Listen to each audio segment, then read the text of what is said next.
Hey, hey. What's up? Hold on. Don't look. Oh.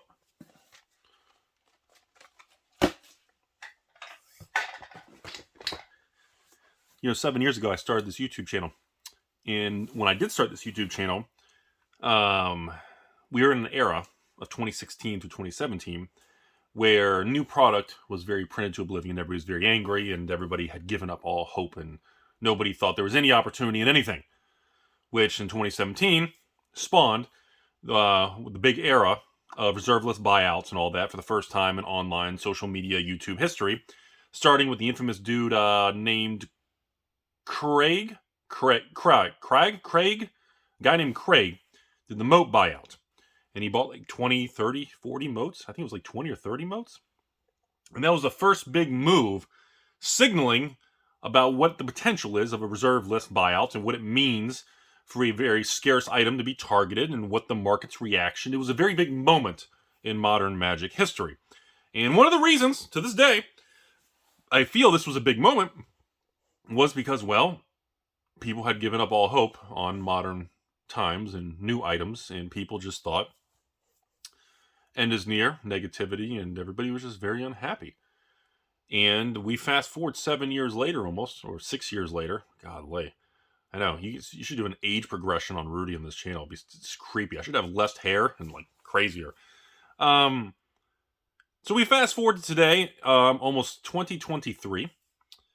And it brings us to an era of everything's different.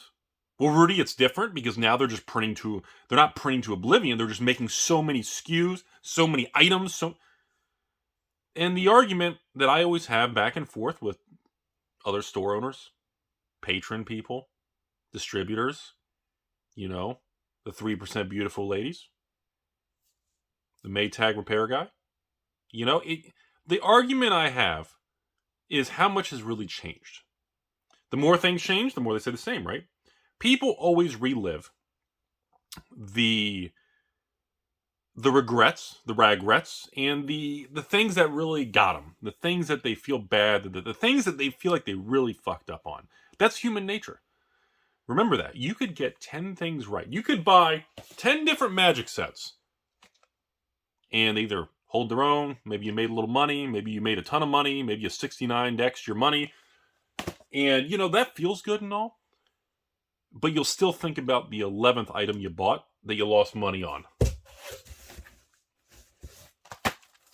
You'll still think about the items you bought that didn't work out. Because what do they say? The pain of a loss is what? Twice that of the pleasure of a gain or something? In other words, when you screw up, you beat yourself up and you replay it. What did I miss? What did I do wrong? And when you get things right, it's like, all right, cool. But when you get things wrong, you feel like you missed something. You feel like... And the thing is, when you get things wrong, it doesn't mean you made a mistake. And that's something that I feel is lost a lot in our culture.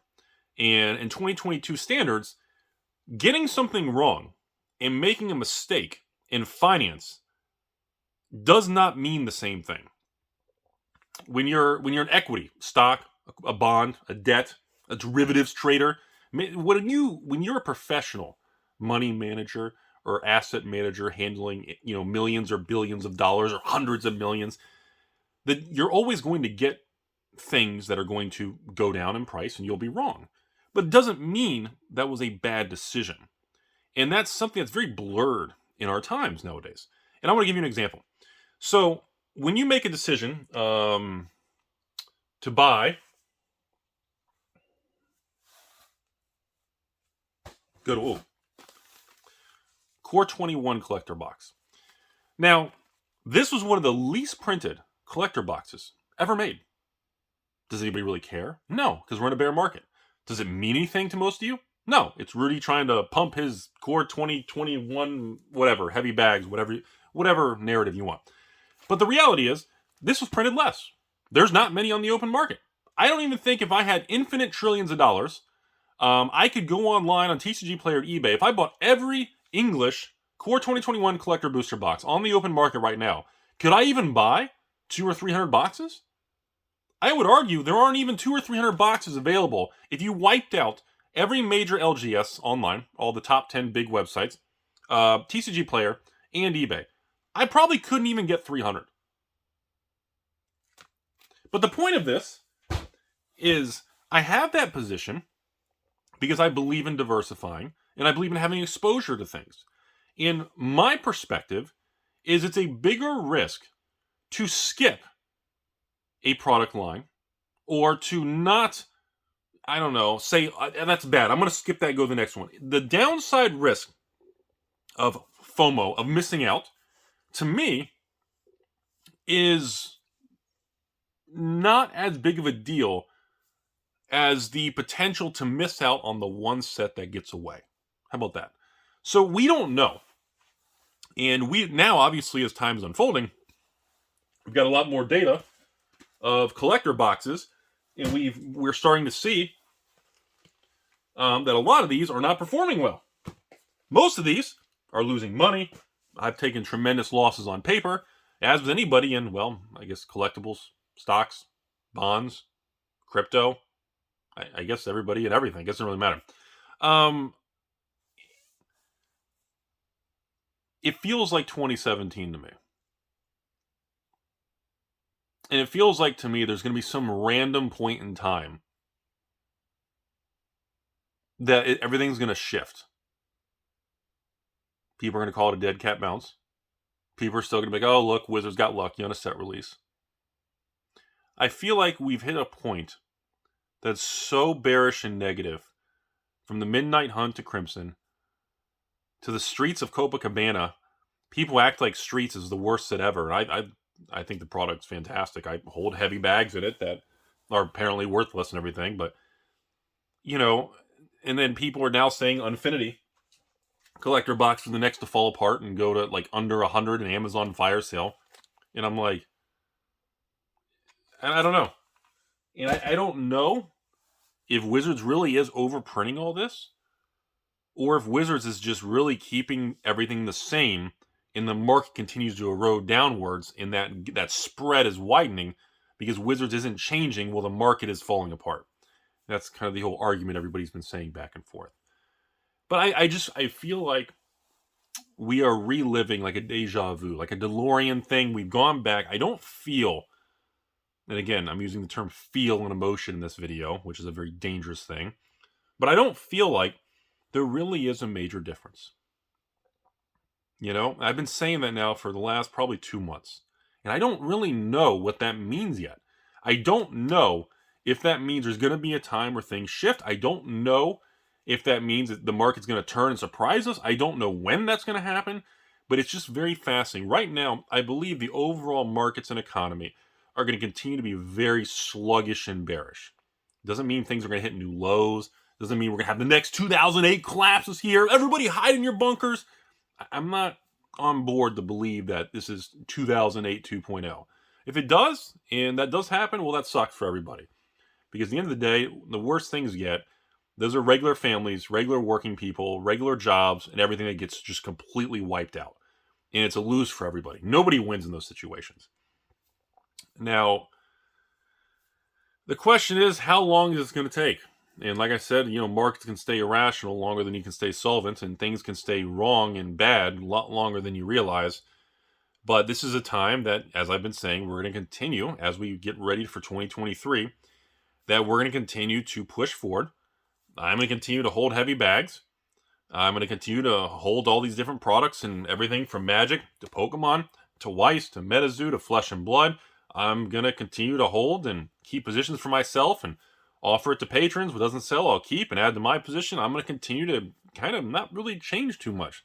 I'm kind of hoping some wizards and distributors really fire sale and give up on some product lines. I'd like to have the opportunity to maybe have Brothers War or Dominaria, the draft boxes that I have never even carried once at all. I would love to be able to buy into those and get like some special pricing on clearance or something for like $70 a box instead of $85 to $90, $92 a box. I'd love to be able to get them for like the 70s again and offer them for the 80s thing. I'd love to be able to go back to that. I'm hoping something like that comes along, but I guess I need to comment that, the Black Friday, Cyber Monday Amazon dump was I mean, it happened. There was a couple products, but it really was nowhere near as bad as I had thought it would happen. And many stores and many other people, it really wasn't as nuclear level devastating on all the financial prices of sealed magic that we all expected. I mean, the amount of people before the Black Friday, Cyber Monday Amazon dump that said, Rudy, I'm just waiting. I'm not buying nothing. And those booster boxes are $49 and collector boxes are $79. I mean, the best thing that happened probably in the last couple weeks or last 30 days was what? Oh, yeah, Dominaria collectors are on Amazon. You get 3. Whoop-de-doo. I wish they didn't have a limit. You could buy like 1,000. They had 3 for they had these for like 155. So with most people, what, with shipping, or no shipping on Amazon, tax, so 170? I mean, it's a little cheaper than like 200 on, I mean, it really didn't, there really wasn't a lot. I mean, I bought the 3 on Amazon, but I mean, you can only buy 3. I mean, I bought my 3 because it was cheaper than store costs of 180s and 190s or whatever it is now. It's ridiculous. But I mean, it didn't really hit as hard as we all thought. And I haven't seen anyone really follow up on that, but I really wanted to follow up that I was really surprised that we didn't have, more major dumps that were just widespread. It just didn't happen. And now that we're getting ready for 2023, I mean, are there going to be a lot more dumps? Are they going to pick one product every couple months and just kind of nuke it? I don't know. Or, I mean, there's rumors that the Midnight Hunt and Crimson Vow Collector was so damaging and felt widespread when Wizards did that with the Amazon dump. And I'm making this up. Don't beat me up. This is not fact. I'm going to make this next 30 seconds. I'm making up completely out of thin air.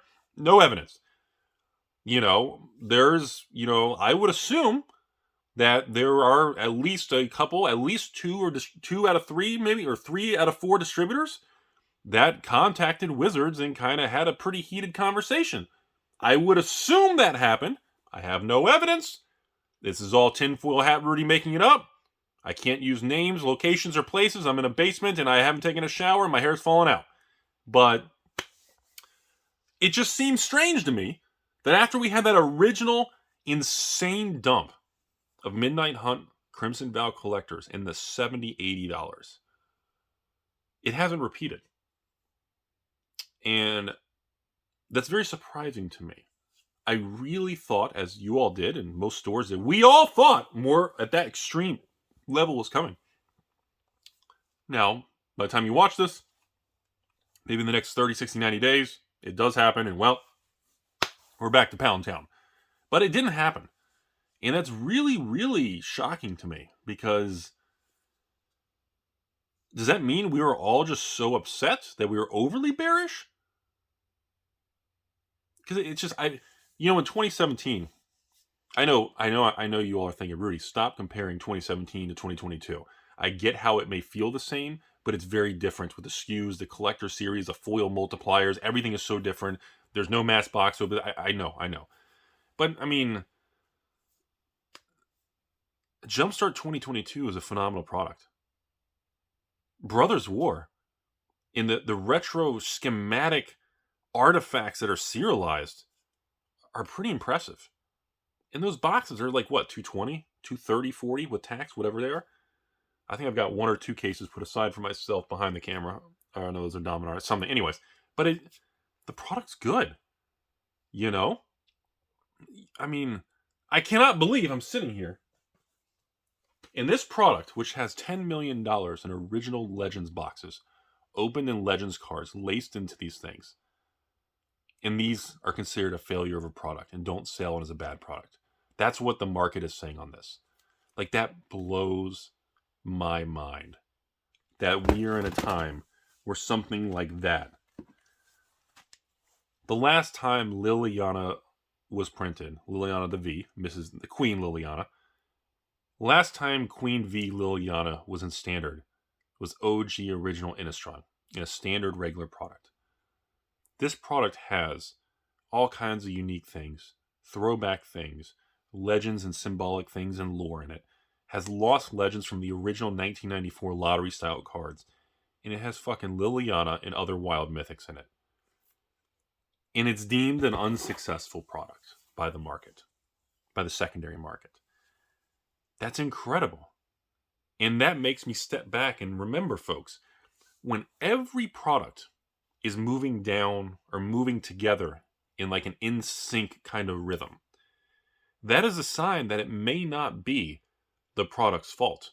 And it's usually a macro or an outside force that's moving everything in tandem. When I see everything from, all these white sets, magic sets, excluding Pokemon, MetaZoo, Flesh and Blood as well. Flesh and Blood's been pretty stable.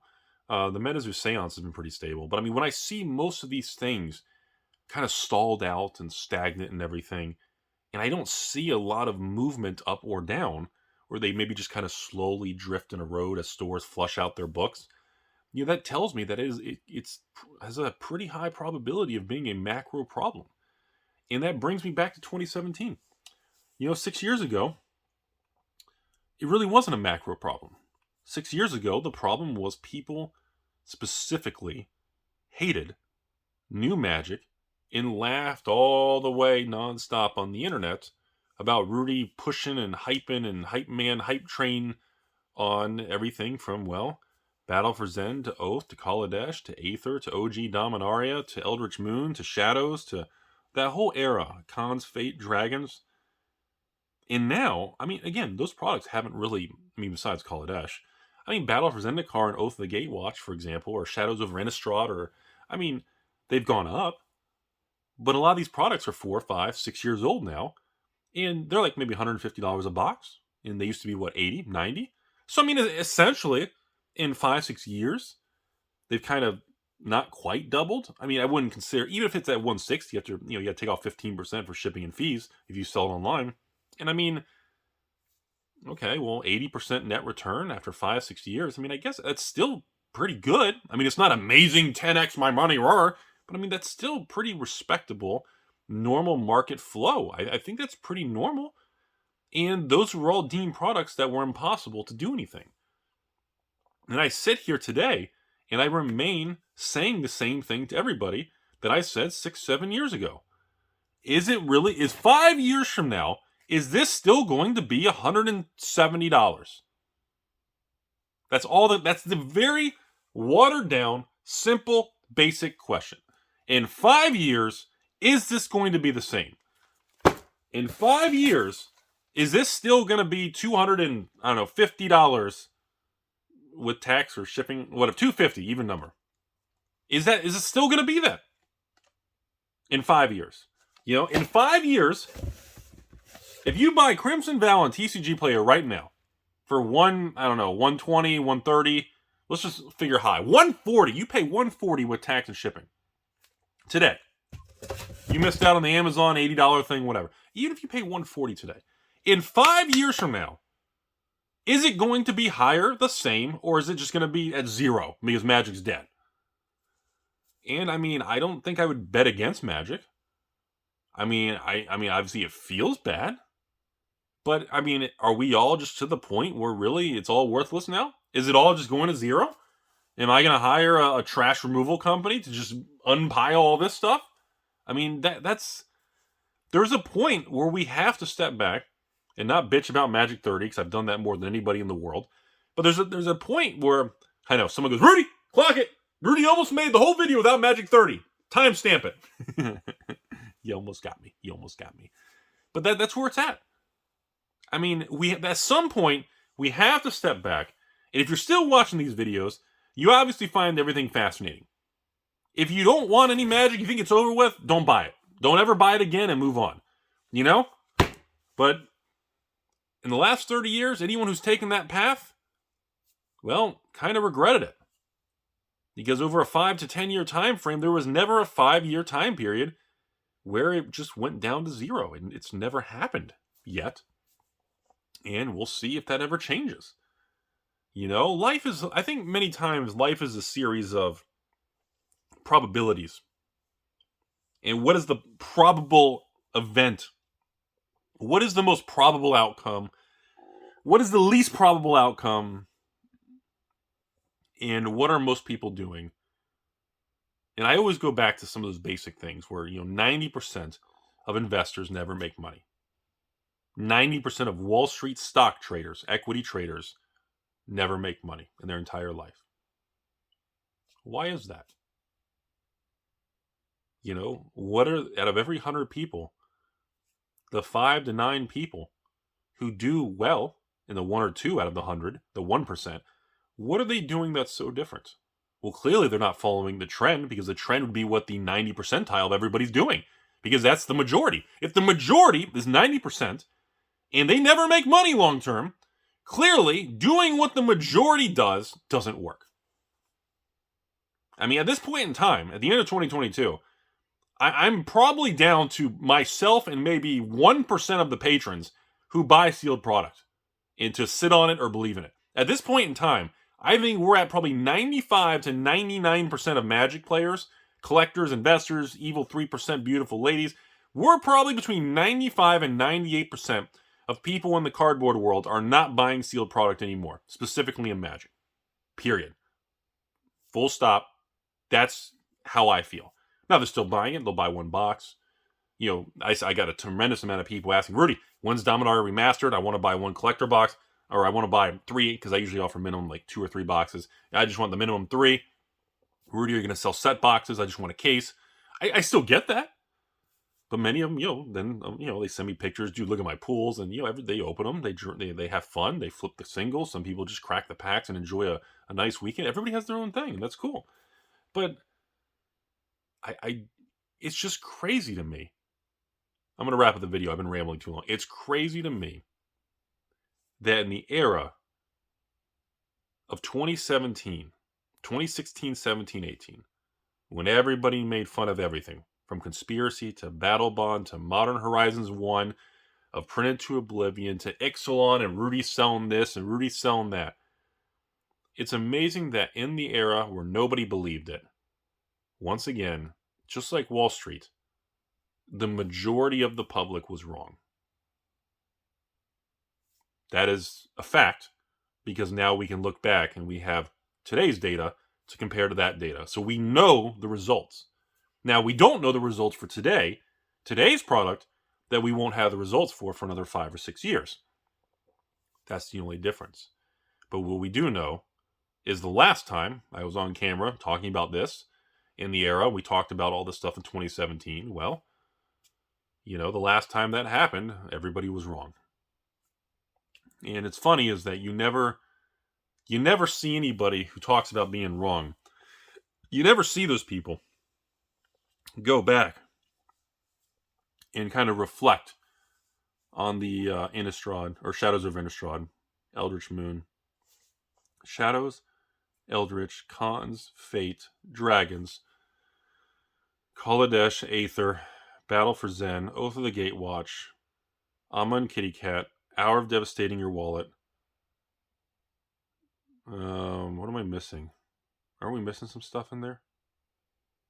Well, that's 11 sets. Oh, so I guess we can do specialty. Conspiracy 1, Conspiracy 2, Battle Bond. That's 14 sets right there. 14 sets. Sure, I mean, I can mention the videos I did about Commander 2017, Commander 2018, Commander 2019.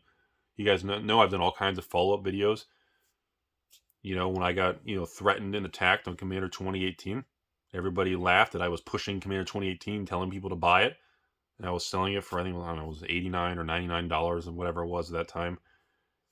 And, and now I sell Commander 2018 on eBay for $250. I'll sell it to patrons for $50 off at $199. And I even get some patrons who were patrons back then, and I'll message them like, hey, I remember you, your account and everything. Why didn't you buy this 5 years ago at the original $99? And they're just honest, and they just said, well, I didn't believe in it. And I said, well, I respect the honesty. I mean, it is what it is, and but again, has everything really gone out the window and changed? And I sit here in a room full of heavy bags and failure, and I still believe the answer is no. The more things have changed, the more they've stayed the same, the more people are angry and emotional. We all give up. Is this really the best buying opportunity in modern history for CCGs and stock markets and equity markets and mutual funds and crypto? I don't know. And we'll find out in 5 or 6 years. In the meantime, you know how this video is going to end. You already know. Here's a picture of my penis.